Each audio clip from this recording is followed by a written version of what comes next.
Hello students, today we will discuss about in this video chemical properties of acids and bases. अभी तक हमने इनकी physical पहचान देख ली कि जो एसिड्स हैं वो सोर होते हैं, खट्टे होते हैं, और जो बेसिस हैं वो कड़वे होते हैं, they are bitter in taste, then they have soapy touch and everything. लेकिन वो सब फिजिकल पहचान है। आज हम बात करेंगे chemical properties.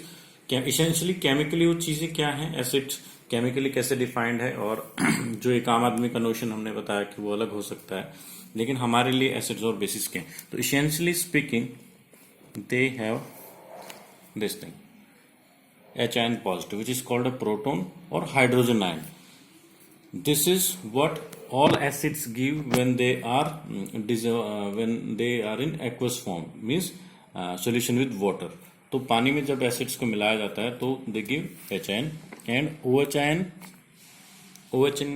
ion are given by bases. तो these are the chemically essential requirement for a substance to be acid or base. अगर कोई पदार्थ, कोई सब्सटेंस, कोई H ion देता है तो वो एसिड होगा, OH ion देता है तो बेस होगा। यहाँ पर बेसिस में एक चीज और मैं क्लियर कर देता हूँ। I talked about the aqueous solution. एक AQ कई जगह आपने लिखा देखा होगा। This is aqueous means solution in water. तो जब हम बेस को, किसी भी बेस को जब हम वाटर में डिसॉल्व करेंगे तो उस बेस का जो एक्वस सोल्यूशन होगा उसमें अगर हमें OH आयन मिलता है तो ही वो कहलाएगा आपका उसको एल्कली कहेंगे हम। तो यहां पर एक छोटी सी टर्म मैं आपको क्लियर कर दूं, एल्कली एंड बेसिस वैसे एक ही चीज है, लेकिन alkali are the bases which are dissolved in water. मैंने बताया जो पानी में डिसॉल्व हो जाएंगे वो एल्कली कहलाएंगे, लेकिन कुछ ऐसे बेसिस भी होंगे जो पानी में डिसॉल्व नहीं होंगे। अगर आप सेट थ्योरी से इसको देखें तो ये बेसिस हैं, these are bases and these are alkalis.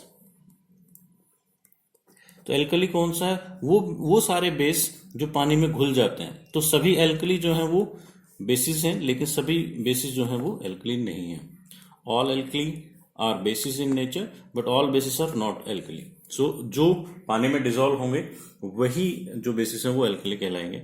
तो अभी हमें ब्रॉडली क्या समझना है कि जो एसिड्स हैं वो H आयन देंगे और जो बेसिस हैं वो OH आयन देंगे। और एक और चीज मैं साथ के साथ आपको बता देता हूँ, H आयन और OH आयन आपस में कंबाइन हो जाते हैं and then they form H2, simply water.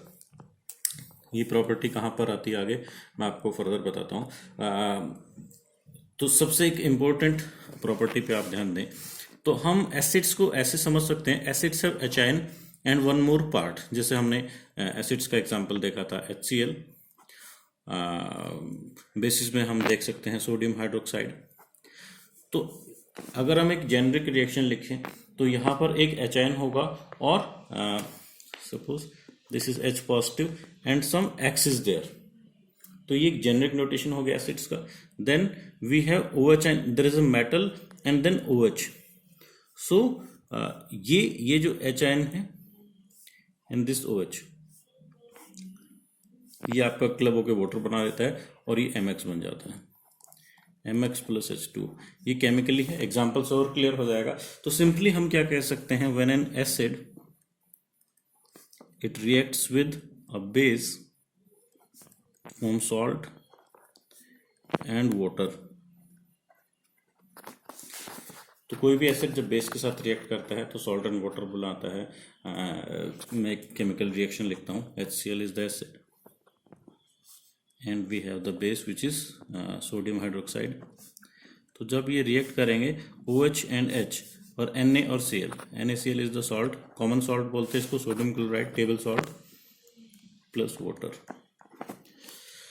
So यहाँ पर ये रिएक्शन वैसे इसको आप केमिकल प्रॉपर्टीज, इसको तीन चार तरीके से कह सकते हैं।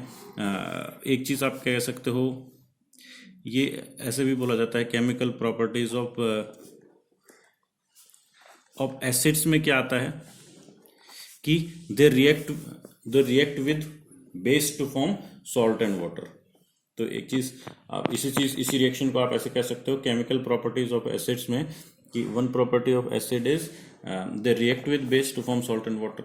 इसी तरह इसी रिएक्शन को इसी रिएक्शन को देखने का एक और तरीका क्या हो सकता है, केमिकल प्रॉपर्टीज ऑफ बेसिस, कि सभी बेसिस जो है वो they react with acid to form salt and water.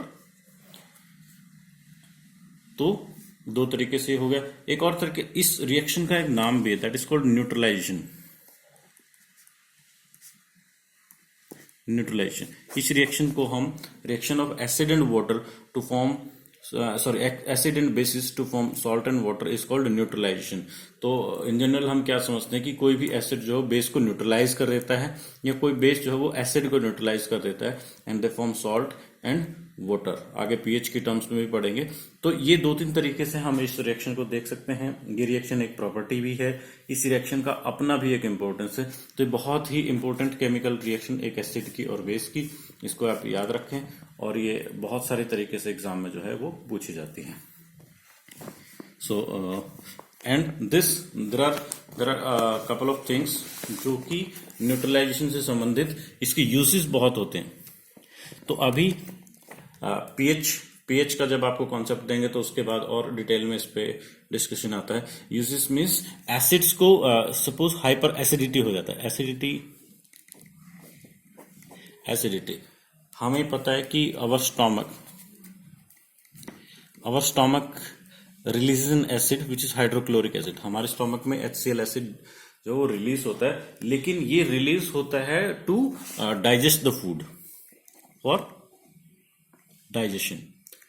अब इस डाइजेशन कभी कभार बिकॉज ऑफ एबनॉर्मल फंक्शनिंग, या तो स्टोमक एबनॉर्मली फंक्शन कर रहा है, या बहुत ज्यादा स्पाइसी फूड खा लिया है, या बहुत ज्यादा, ये एक रेगुलर प्रोसेस होता है कि स्टोमक में एसिड रिलीज होता रहता है।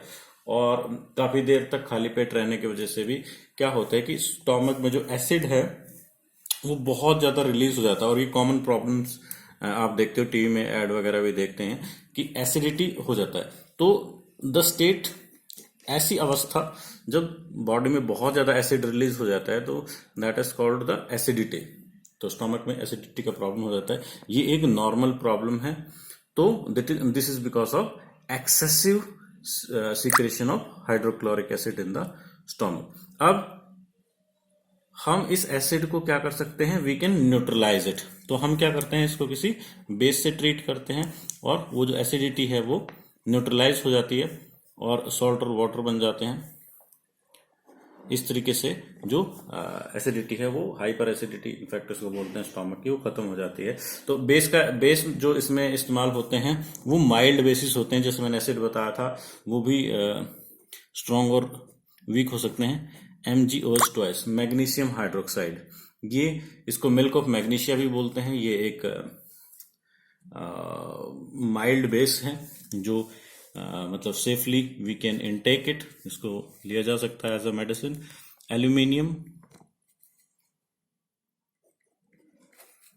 एल्यूमिनियम हाइड्रोक्साइड, या फिर कई बार इनका कॉम्बिनेशन, ये जनरल कंपोनेंट होते हैं जो एसिडिटी की मेडिसिन बनाने के लिए इस्तेमाल किए जाते हैं।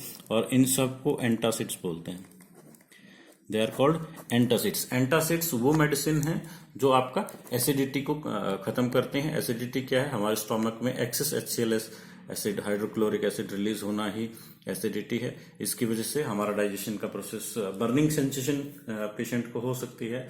नॉर्मल प्रोसेस है। टीवी में आप देखते हो इनो वगैरह की ऐड आती हैं, कुछ ऐसी कुछ हर्बल मेडिसिन भी होती हैं जो इनको ट्रीट करती हैं। So that is one use of the neutralisation process.